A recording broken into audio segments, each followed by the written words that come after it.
Hello and assalamu alaikum. This is me Ghulam Ali Mujtaba and today I am going to teach you something about to be tenses. To be tenses एक ऐसे tense को बोला जाता है जो हमारे state and action को represent करता है, बल्कि एक्शन की जगह पे मैं इधर पे कहना चाहूँगा एग्जिस्टेंस को रिप्रेजेंट करता है। एग्जिस्टेंस क्या होती है? एग्जिस्टेंस मौजूदगी को कहते हैं और स्टेट जो है हालत को कहते हैं। डेफिनेशन के तौर पे समझेंगे। Definition a verb which shows the state, एक ऐसा वर्ब, ऐसा काम जो कि हालत को ज़ाहिर करे और एग्जिस्टेंस और मौजूदगी को ज़ाहिर करे ऑफ अ समथिंग, किसी चीज़ की, इन प्रेजेंट टाइम, मौजूदा वक्त में। That is called present tense of to be. वो कहलाता है present tense to be. Note के तौर पे समझेंगे। देयर इज़ नो एक्शन, इसमें कोई भी काम नहीं हुआ, जैसे कि चलना, देखना, खेलना, घूमना फिरना, इस तरह का कोई भी काम या फिर जो लिखना काम नहीं हुआ, इसको एक्शन नहीं कहेंगे। ऑफ द सब्जेक्ट, सब्जेक्ट जो भी शख्स काम करता है। इन दिस टेंस, इस टेंस में कोई भी एक्शन नहीं हुआ स्टेट और एग्जिस्टेंस के अलावा। Example, I am a doctor. I am a doctor, जुमलों को सही से देखना ताकि आपको समझ में आए कि ये टेंस जो है ये कैसे काम करता है। नो एक्शन बट स्टेट, इधर कोई एक्शन नहीं हुआ पर स्टेट है। स्टेट मीन्स हालत है। एक डॉक्टर बताता है कि मैं एक डॉक्टर हूँ। B, Yasir is in the classroom, Yasir classroom में है या मौजूद है। नो एक्शन बट एग्जिस्टेंस, इधर भी कोई एक्शन नहीं हुआ पर एग्जिस्टेंस है यानी मौजूदगी है। We are settlers of Larkana, हम लाड़काना के रहने रिहायशी हैं। नो एक्शन बट स्टेट, इधर कोई एक्शन नहीं हुआ पर क्या है? स्टेट है। यानी आपको ये बताना चाहता हूँ कि जिस शख्स ने इधर पे अपने बारे में कोई बात की होगी तो या तो वो अपनी मौजूदगी बताएगा या फिर वो अपनी हालत बताएगा कि वो किस स्टेट पर है। अगर कोई टीचर है तो वो अपना बताएगा आई एम ए टीचर। अगर कोई स्टूडेंट है तो बताएगा आई एम ए स्टूडेंट। अगर कहीं मौजूद है तो वो बताएगा कि I am in a classroom, I am in office and something where he live और sit. Present tense of to be, present tense of to be में सेंटेंस स्टेट बताता है यानी हालत बताता है। आई एम पुअर, मैं गरीब हूँ। इस तरह के जुमले भी बनाए जा सकते हैं और बोले जा सकते हैं। स्टेट मीन्स गरीब, यहाँ पे जो इसने पूर का वर्ड इस्तेमाल किया। एग्जिस्टेंस, एग्जिस्टेंस क्या है? मौजूदगी। मौजूदगी मीन्स इंग्लिश में प्रेजेंस बोलते हैं और इसको इस तरह से बताया जा सकता है आई एम इन क्लास, मैं क्लास में हूँ। मौजूद यानी ये एग्जिस्टेंस के बारे में बात कर रहा है, जो कि क्लास में एग्जिस्टेंस कर रहा है वो है मौजूद, ठीक है ना। क्लास में इसने मौजूदगी जाहिर। Not is am are, is am are इसके हेल्पिंग वर्ब्स हैं, वर्ब हैं। बेसिकली ये हेल्पिंग वर्ब भी होते हैं और वर्ब भी हैं सिंपल, जो स्टेट और एग्जिस्टेंस को जाहिर करते हैं।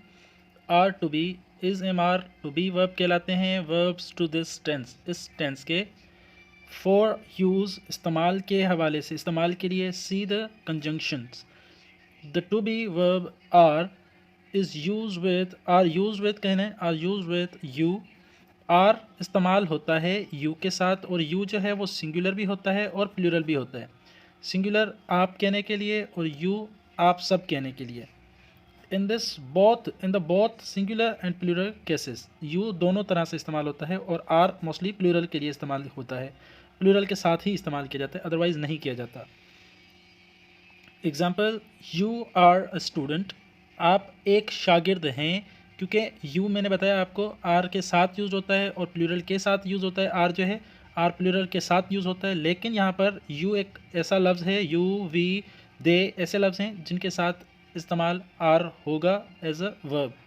क्योंकि वी भी प्लूरल है और दे भी प्लूरल वर्ब है, इस वजह सब्जेक्ट है दे और वी, ये दोनों प्लूरल सब्जेक्ट्स हैं, इस वजह से इनके साथ आर इस्तेमाल होता है। लेकिन यू जो है वो वाहिद ऐसा सब्जेक्ट है जो कि सिंगुलर और प्लूरल दोनों में आर का हेल्प लेता है। यू आर अ स्टूडेंट, इधर पे आर का इस्तेमाल हुआ यानी आप एक स्टूडेंट हैं, आप एक शागिर्द हैं, तो इसलिए ये वाहिद के तौर पे इस्तेमाल हुआ। यू ज़ाहिर करता है एक शागिर्द को, ठीक है। यू आर स्टूडेंट्स, इधर पर कोई भी ए नहीं लगा, इस ए की जगह पे मैंने इसको कट कर दिया है, ए नहीं लगा। यू आप सब शागिर्द हैं, यहाँ पर आवाज़ देता है हैं की। इधर पे भी हैं का आवाज़ दिया आर ने और इधर पर भी आवाज़ दिया सेम, लेकिन यू यहाँ पर जो है प्लूरल काम कर रहा है, ओनली यहाँ पर सिंगुलर काम कर रहा था।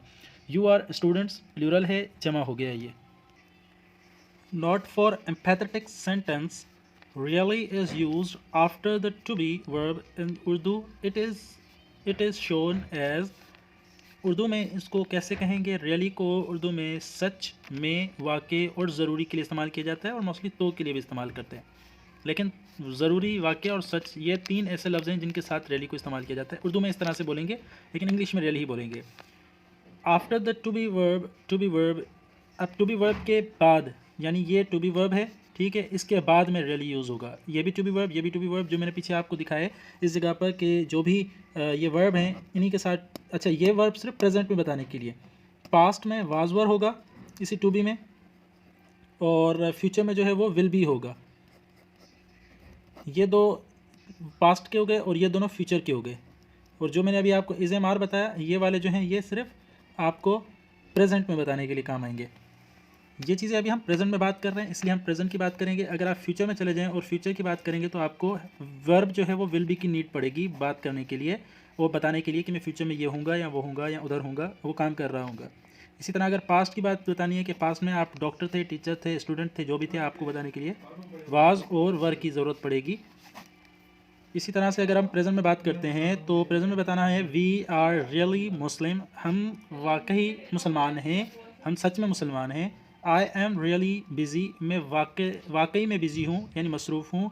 Zahid is really graceful, Zahid वाकई में या सच में अच्छा लड़का है या अच्छा है।